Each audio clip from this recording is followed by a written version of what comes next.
আসসালামু আলাইকুম রহমতুল্লাহি বারাকাতু এভরিওয়ান, সকলে কেমন আছেন? আশা করি ভালো আছেন, সুস্থ আছেন। আমি আজকে আপনাদের সামনে উপস্থাপন করব একটি স্পেশাল জুসটির নাম হচ্ছে শেকআপ। সো কীভাবে বানাবো সেটাই আপনাদের সাথে শেয়ার করব। চলুন আমরা একসাথেই তৈরি করি। আমি শেকআপটি বানানোর জন্য প্রথমত আমার কাটিং ফ্রুটের প্রয়োজন।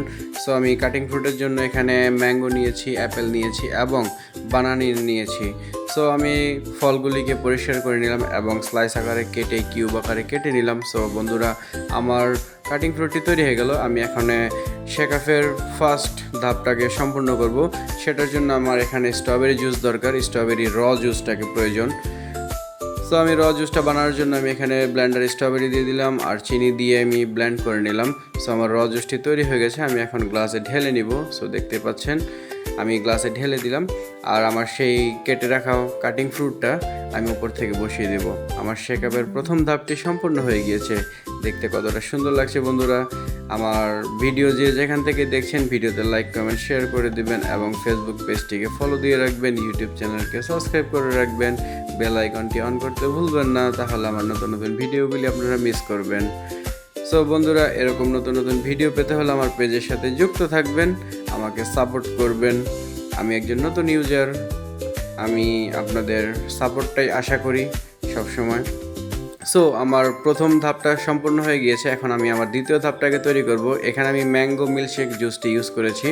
সো আমি জারের মধ্যে ম্যাঙ্গো দিয়ে দিলাম এবং পরিমাণ মতো চিনি দিয়ে দিলাম এবং এটাকে স্বাদ বাড়ানোর জন্য আমি এখানে মিল্ক পাউডার ইউজ করেছি। সো বন্ধুরা, বলে রাখি, মিল্ক পাউডারটা ইউজ করলে কী হয়, জুসটা একটু থিকনেস বরাবর থাকে এবং স্বাদটাও খুব বেড়ে যায়।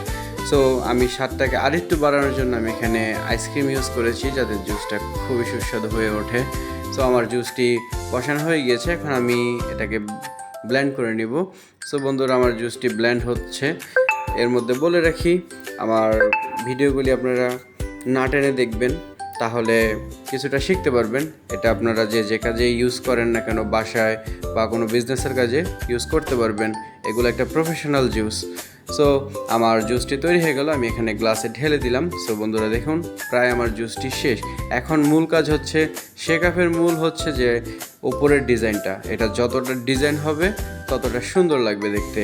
আর খাবারের তো তুলনাই নাই, এটা এতটাই মজাদার একটি শেকআপ। স্ট্রবেরি এবং ম্যাঙ্গো মিল্কশেকের সংমিশ্রণে জুসটি তৈরি হয়ে থাকে। সো আমার এটাকে ডিজাইন করার জন্য আমি এখানে নিয়েছি cube ice cream plus Apple slices এবং বানানা স্লাইসেস। সো আমার সেই কেটে রাখা বানানাগুলো আমি বসিয়ে দেব এবং অ্যাপেল স্লাইসেসগুলোও বসিয়ে দেব। সো জুসটাকে আরেকটু আকর্ষণীয় করার জন্য আমি এখানে রোমানের পিস দিয়েছি, রোমান বলতে আনারের পিস দিয়েছি। সো দেখতে পাচ্ছেন আমার জুসটি কতটা ইয়াম্মি লাগছে, খেতে খুবই সুস্বাদু। আপনারা চাইলে বাসায়ও ট্রাই করতে পারেন। আর আপনারা আমাকে সাপোর্ট করবেন আর কমেন্ট করে জানাবেন আমার ভিডিওগুলি কেমন হয়। আর যদি কিছুটা জানতে ইচ্ছে করে আমাকে কমেন্টে বলে দিবেন, তাহলে আমি সেই মোতাবেক আপনাদেরকে রেসিপি দিব। স্যান্ডউইচ হোক বা জুস হোক, আমাকে কমেন্টে জানাবেন, তাহলে আমি ভিডিও বানিয়ে আপনাদের সামনে উপস্থাপন করে দেব। আপনাদের দেখতেও খুব সুন্দর হবে এবং